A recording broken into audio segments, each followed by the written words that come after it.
ndakura mfite inzozi nk'uko nabivuze, numvaga nkunda kuba umusirikare cyane cyane cyane ariko bikomeye.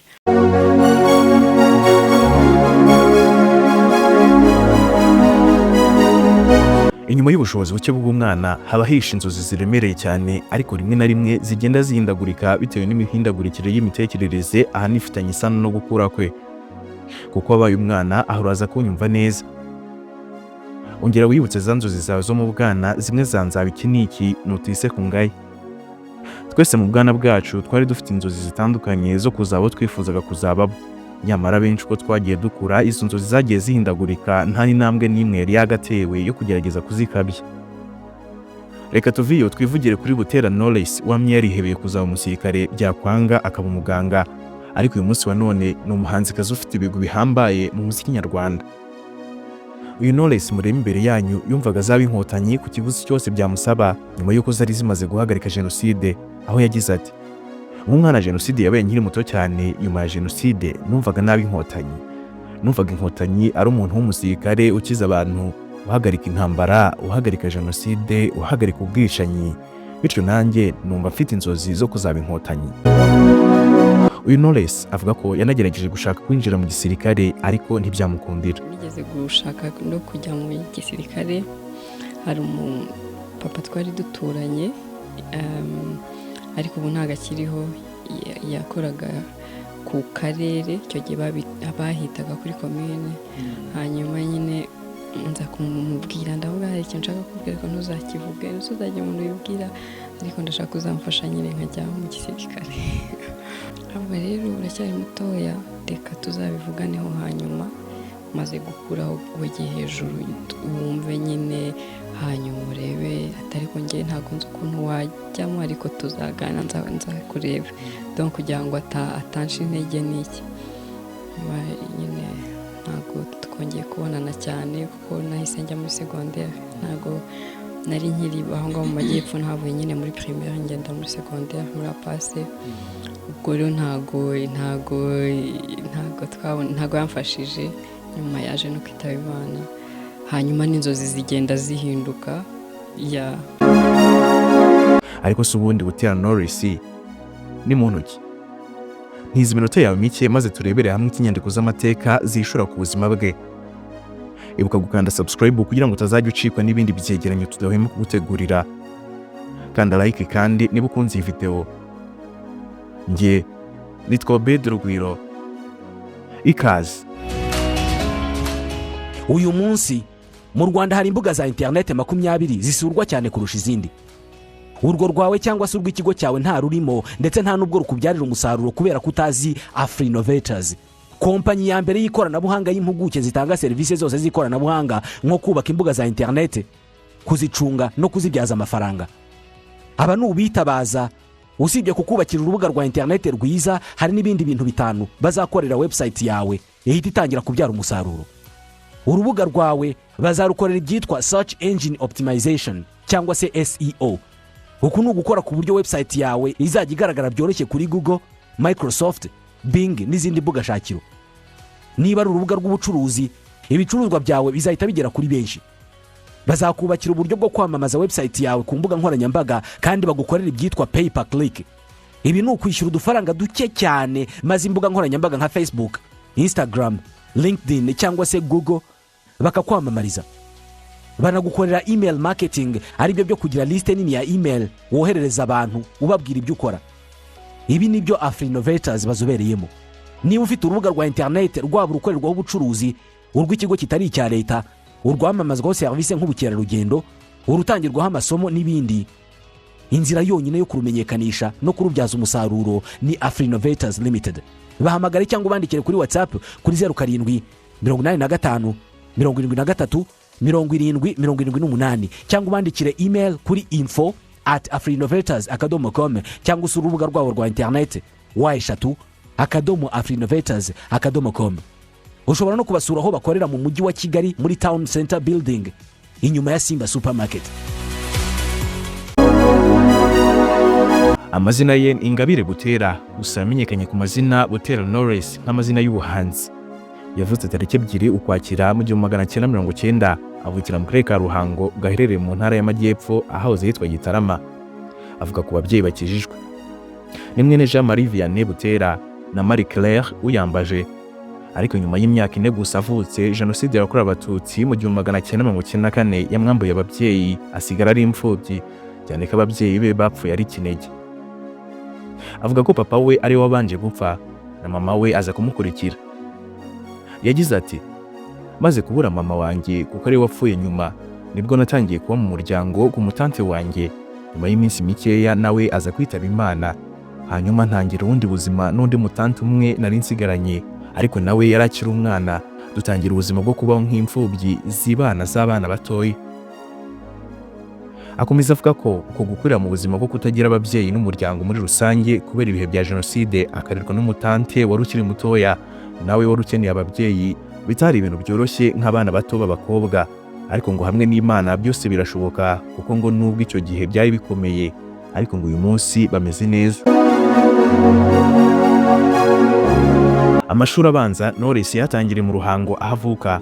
Agize mu mwaka wa 4 ajya kwiga i Nyamirambo muri Escaf. Agize mu mwaka wa 6 agaruka mu Ruhango, ari naho yarangije amashuri abanza. Amashuri yisumbuye yakomereje i Kigali muri APASE, gusa ntiyabasha kuharangiriza icyiciro rusange twakomeye bitewe n'uburyo yakundaga kurwara igifu. Ibintu byatumye asubira kujya kwiga mu Ruhango muri APALUD, aharangiza icyiciro rusange cy'amashuri yisumbuye. Bitewe n'uko yaramaze kuba mukuru, ashoboye kwihanganira ukurwaragurika kwe, kuva mu mwaka wa 4 yasubiye muri APASE aharangiriza amashuri yisumbuye. Kaminuza yaje kuyikomereza muri Kaminuza ya Kigali Institute of Science and Technology. Abamuzi bavuga ko ku ishuri yari umukobwa ucecetse cyane kandi witonda, ariko kandi ugerageza gusabana. Knowless yatangiye kumenya ko afite impano yo kuririmba binyuze mu kuririmba muri korali. Ubwo yiga muri APASE ari naho yatangiriye gushabukira cyane, kuko APASE yari umuryango mugari w'Abadiventiste w'umunsi wa 7 hamwe n'abandi bahanzi bazwi hano mu Rwanda barimo Tonzi. Muri iki gihe cyose nta muntu wari uzi izina Knowless, kuko izina rye ryari Butera Jeanne, ndetse nta n'umwihariko yari afite mu buhanzi, uretse ko wenda hari ababonaga ko ari mwiza ku isura.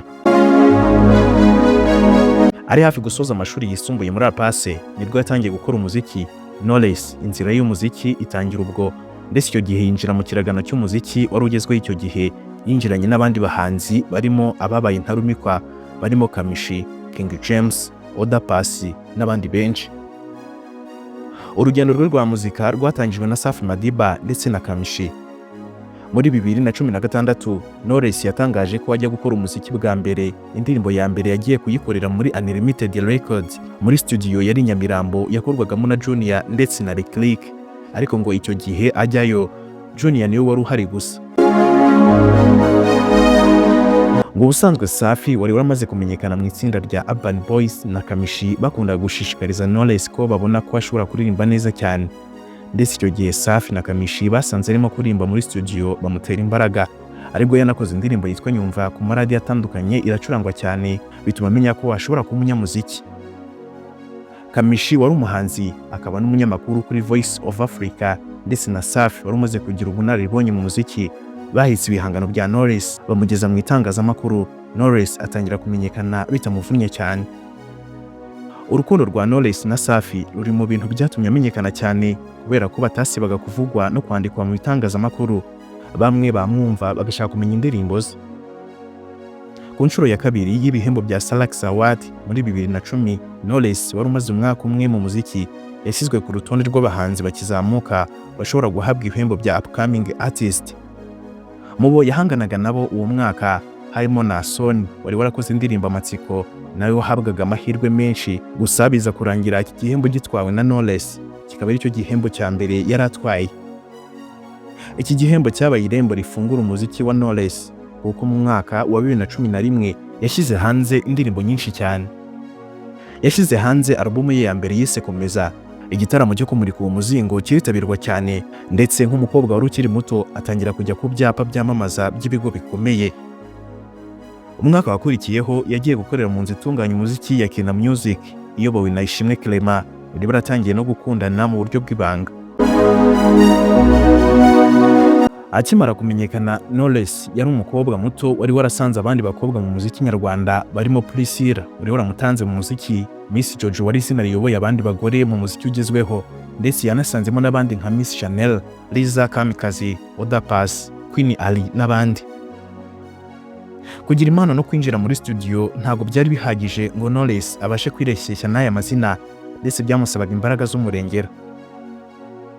Ubwo yari amaze gushyira hanze alubumu ye yise Komeza, yaje gutandukana na Safi Madiba ndetse atangira gukundana na Ishimwe Clement. Mu ntangiriro za 2012 nibwo byatangajwe ko byemejwe ko Knowless yamaze kwinjira mu nzu itunganya umuziki ya Kina Music, ndetse Ishimwe Clement anamufasha gutunganya alubumu ya kabiri yasohoye muri uwo mwaka, akaba ari nabwo Knowless yitabiriye irushanwa rya Primus Guma Guma Superstar. Icyo gihe nibwo abanyarwanda batangiye kubona Knowless wa nyawe wari usigaye arangwa no gukora umuziki mwinshi cyane, akanahisha ubuzima bwe bwite n'urukundo rwe yakundanaga na Clement mu ibanga. Alubumu ya kabiri Uwo Ndiwe yasohotse muri 2013, icyo gihe yakinwe mu Rwanda ndetse no mu bihugu duturanye harimo na Uganda. Akorana indirimbo n'abandi bahanzi batandukanye benshi bo mu Rwanda barimo Kamishi, Danny Paccy, Jay Polly, Urban Boys hamwe n'itsinda rya Vampos ryo muri Uganda. Mu mwaka wa 2014 Knowless yashyize hanze undi muzingo cyangwa se album, abaciye agahigo ko gushyira album 3 hanze mu myaka 3. Mu mwaka wa 2010 Knowless wari waratsindiye igihembo cy'umuhanzi mwiza ukizamuka muri Salax Award, agatwara umwanya wa 3 muri Primus Guma Guma Superstar mu mwaka wa 2013, n'ubundi mu mwaka wa 2013 muri Werurwe agatwara ikindi gihembo cya kabiri cya Salax Award mu cyiciro cy'umuhanzi w'umugore mwiza. Muri uwo mwaka wa 2013 kandi Knowless yari kimwe mu bikorwa byo mu Rwanda byakinwe mu birori bya Rwanda Day byabereye i Londres. Noneho mu mwaka wa 2015 aca agahigo ko gutwara igikombe cya 5 cya Primus Guma Guma Superstar, anaba umugore wa mbere ugitwaye. Mu mwaka wa 2015 Knowless yashyize hanze indirimbo nyinshi ziri mu rurimi rw'Igiswahili, bituma ahabwa igihembo cyitwa Bingwa Award itangirwa muri Kenya. Uwo mwaka kandi yongeye gutumirwa muri Kenya ahabwa ikindi gihembo cyitwa Diva. Muri uyu mwaka kandi wa 2015 nibwo yasohoye indirimbo yitwa Te Amo yakoranye na Roberto. Mu mwaka wa 2016 aribwo yashyize hanze indirimbo yitwa Ujumbe, ni nabwo yashyize hanze indi alubumu ya 4. Mu mwaka wa 2018 anahabwa ibihembo bibiri bya Hip Hop Award bitangirwa muri Uganda, ndetse ibi bihembo yahawe harimo icyahembwa indirimbo ye yitwa Mbaye Wowe. Indirimbo za Knowless zakunzwe cyane hano mu karere duherereyemo ka Afurika y'Iburasirazuba ndetse zigira n'ahandi. Noneho muri 2017 asohora indirimbo y'Igiswahili yise Peke Yangu. Mu ntangiriro za 2018 ashyira hanze Darling yakoranye na Ben Paul ukunzwe cyane muri Tanzania. Ku isabukuru y'imyaka 29 Knowless yavuze ko ashimira Imana kubera ibyo yaramaze kugeraho, kuko avuga ko Imana yamugejeje ku bintu byinshi agereranyije naho yavuye. Mu myaka 16 amaze mu muziki nyarwanda, Butera Knowless ari mu bahanzi nyarwanda bafite ibihembo byinshi, ndetse akaba n'umugore wa mbere waciye uduhigo two gutwara ibikombe mu muziki imbere mu gihugu. Ni nuko dusoje, ari nako tugushimira cyane aho twari kumwe. Nk'ibisanzwe mwari kumwe nanjye Obed Rugwiro. Mukomeze kugira ibihe byiza, turabakunda, naho ubutaha. Imana ibarinde. Bye.